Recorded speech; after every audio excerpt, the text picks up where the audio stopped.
Dmitri Vegas ya!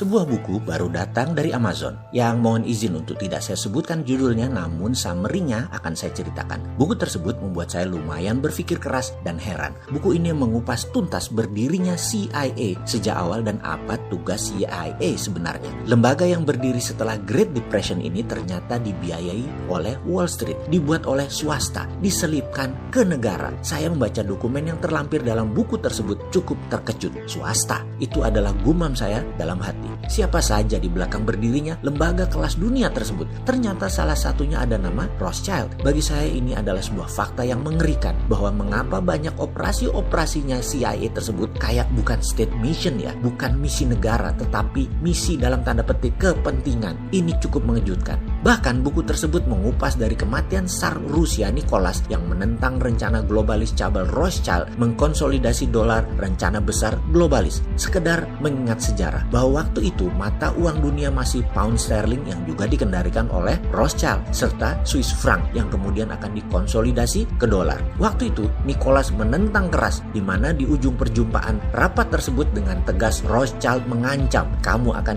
jatuh sebentar lagi. Tak lama kemudian revolusi Bolshevik terjadi dan dikenal dengan sebutan Revolusi Oktober. Adalah revolusi yang dilakukan oleh pihak komunis Rusia di bawah pimpinan Lenin yang disponsori oleh Rothschild. Sesuai dengan perkataan beberapa bulan yang lalu ancamannya terhadap Tsar Rusia Nicholas. Strategi dengan rally atau demo panjang sampai saat ini menjadi salah satu dari 5 hal apa yang CIA lakukan jika ingin mengoverthrow atau menggulingkan sebuah pemerintahan. Untuk tahu yang 4 lagi saya sudah jelaskan tahun lalu di video awal-awal. Silahkan sahabat cari. Itu adalah sejarah mengapa Kaisar Tsar Rusia musnah. Sebentar kita melompat supaya lebih paham. Lenin itu beda dengan Stalin ya. Lenin itu menjalankan komunis manifesto untuk kekuatan di partai. Sementara Stalin, penerus Lenin, lebih membawa negara dalam sistem komunis. Lenin mirip Mao Zedong dan Deng Xiaoping, menguatkan partai komunisnya. Sementara Xi Jinping seperti Stalin, negaranya pakai komunis. Komunis itu tool negara dengan ideologinya BRI atau Belt Road Initiative.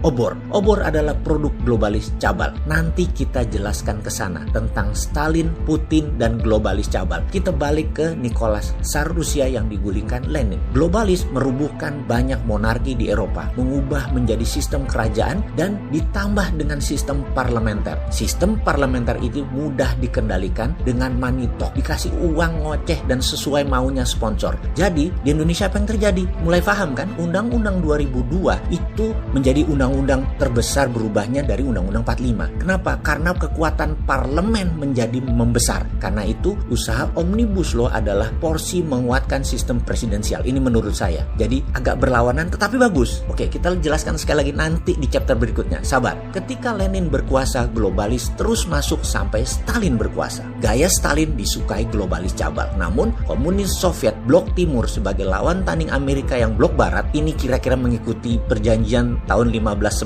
Zaragoza antara Portugis di sisi timur dan Spanyol di sisi barat. Globalis selalu memainkan dua sumbu dan Amerika merupakan negara yang selalu harus punya musuh. Negara yang memilih jalur tengah netral menjadi negara terlemah. Kita kasih contoh begini misalnya. Negara Singapura yang penduduknya kebanyakan adalah Oriental di tengah kepungan penduduk Melayu. Singapura menjadi negara yang selalu siaga. Australia, benua terujung, selalu siaga atas serangan dari utara. Israel, Yahudi dikepung 10 negara Arab, selalu siaga. Taiwan selalu kuda-kuda terhadap mainland China. Korea Selatan selalu siap perang dengan Korut. Korea Utara, Cina, dan Jepang. Dan Korea Selatan menjadi selalu siaga dan lincah. Di sisi Indonesia, Indonesia memilih netral. Indonesia memilih tidak siaga, memilih tidak punya musuh, tidak ada yang ditakuti, sehingga kebijakannya adalah open arm atau open door. Hal ini bisa menghilangkan banyak aset nasional, terutama SDA sumber daya alam, karena menganggap semua negara baik. Oke, baik. Sebenarnya semua negara atau semua orang itu baik kalau ada maunya. Mana ada sih negara yang benar-benar baik ke negara lain? Dia kalau perlu mementingkan dirinya sendiri. Jadi kita jelaskan sedikit sebelum kita balik ke topik agar bayangan apa yang terjadi di dunia saat ini secara gambaran besarnya terlihat jelas. Akhirnya perjuangan Stalin, Khrushchev, Khrushchev, Brezhnev, Yeltsin, sampai menjabatlah seorang muda Gorbachev yang membuat perubahan karena sistem komunis Rusia terlambat melakukan reformasi, memutuskan melakukan perestroika dan glasnost. Ternyata menjadi pelajaran sejarah bahwa mengganti platform bernegara yang cepat itu merubuhkan sistem bernegara secara frontal. Perestroika dan glasnost merubuhkan komunis Soviet. Dengan keterbukaan ala demokrasi glasnost dan restrukturisasi ekonomi globalis cabal kapitalis masuk, jadilah Soviet bubar, pecah belasan negara, dan Rusia untungnya masih tetap memegang wilayah yang terbesar. Sampai masuklah seorang mantan kolonel KGB yang sepanjang hidupnya adalah intelijen menjadi pemimpin Rusia yang sudah 24 tahun saat ini dan pastinya akan menjadi pemimpin Rusia sampai tahun 2036 kayaknya. Sekarang Putin sudah sebagai strong leader, kontrol Rusia, globalis bisa bermain mata. Semodel dengan Xi Jinping, pemimpin kuat, negara yang mudah dalam kendali dia karena dia pemimpin Cina seumur hidup. Globalis mudah bermainnya. Lalu ada fenomena baru di Amerika. Muncul si ontohot yang namanya Donald Trump yang nasionalis, patriotis, anti globalis cabal. Kembali ke cerita awal di mana CIA adalah tool dari globalis cabal, harus dimasukkan ke dalam sistem bernegara.